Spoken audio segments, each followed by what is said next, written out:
大家好，又嚟到與文師傅有個約會啦！今日好榮幸咧，請到人生沙盤教練 Alex 喎。Alex 你好，最近忙緊啲乜嘢啊？年尾咯喎。年尾咧，咁作為風水叔叔嘅我咧，梗係忙緊一個睇流年啊，或者係占卜啊、開卦啊，幫啲客人咧預計出年究竟丙午馬年啊嘛，赤馬之年啊嘛，好多人都會有啲驚嘅感覺啦。咁我就睇下佢明年個運咧，究竟是喜是劫、是攻定係守咯。咁有陣時咧都會話到俾客人知咧，某幾個月份咧要特別留意嘅。咁我哋有好多方法可以幫佢化解嘅。咁簡單啲啦，捐血已經可以化解啦，因為捐一包血可以救3個人啊嘛。另外可以做下善事啦，或者起居生活咧，某啲地方咧需要特別留意嘅喎。哇 ，Alex 啊，咁人生沙盤咧究竟係啲咩嚟㗎？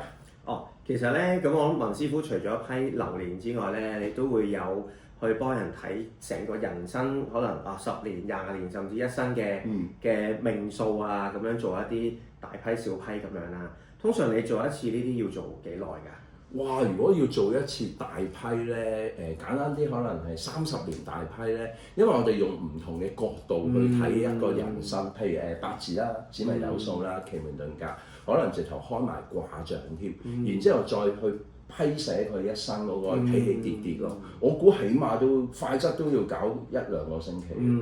OK。咁我哋都有啲異曲同工之妙。咁其實人生沙盤咧係一個桌上嘅遊戲啦。咁我哋就唔係用計算嘅，就真係親身去入邊體驗。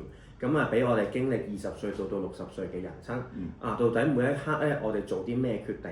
咁我哋基於啲乜嘢去做一啲決定啦？譬如我哋點樣去運用我哋嘅金錢啊，我哋嘅財富啦，我哋想要嘅夢想係啲乜嘢啦？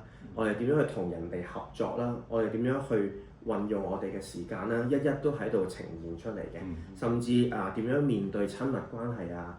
生唔生小朋友啊？甚至買樓定係置業啊？好多唔同嘅 scenario 會出現嘅時候，到底係點樣選擇嘅咧？咁而人生沙盤教練咧，就作為旁觀嘅角色，從第三者嘅角度再去睇翻。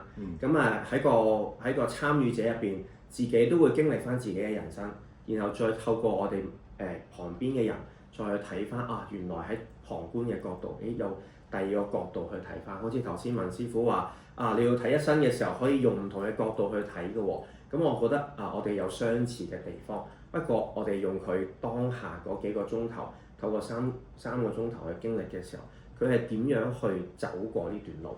我從佢嘅行為入邊去推敲翻佢其實點樣去諗嘢，用咩嘅方式去下決定嘅。講個小秘密俾大家知咧，其實我都參與過呢個人生沙盤嘅過程嘅。咁俾我嘅體驗就係咧，短短3個鐘頭咧，可以經歷你一個塑造一次人生啊！你會發現你而家通常咧人好得意嘅，你通常玩呢個遊戲嘅時候咧，會將自己而家嘅你咧投入咗落去。咁你經歷咗呢3個鐘頭之後咧，你會明白如果我繼續咁做咧，往後個人生究竟係點樣咧？咁好快就會睇到有個結果出嚟喎。咁係一個機遇啦，或者一個機會啦，俾你再重新塑造你另一次人生咯。咁正如我哋有陣時我哋術數都係啦，計算咗你個運係點樣走嘅。有陣時嗰個大方向咧就好難改變嘅。正如生老病死，由20歲走到60歲，呢個過程你一定唔能夠逆轉嘅。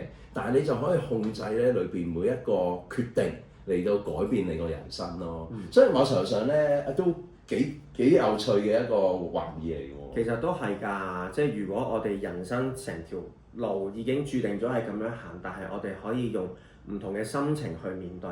譬如好似而家香港個經濟環境係咁樣嘅情況之下，大家都有啲人好，有啲人唔好啦。咁但係我哋可以做啲咩準備去迎接之後更好嘅將來咧？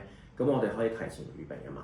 咁如果我哋喺個沙盤個過程當中發現原來我有呢啲咁嘅 pattern 出現咗嘅喎。如果我唔想我之後都係咁嘅，我可以提高自己嗰個天線。我一 sense 到自己原來我有呢啲嘅情況出現嘅，咁我可以盡及早去提醒自己唔好行翻同一條舊路啊嘛。同埋咧，作為教練嘅你咧，其實好重要嘅，因為有陣時咧，作為玩喺沙盤玩嗰有陣時個叫做咧太 focus 啊，當局者迷啊。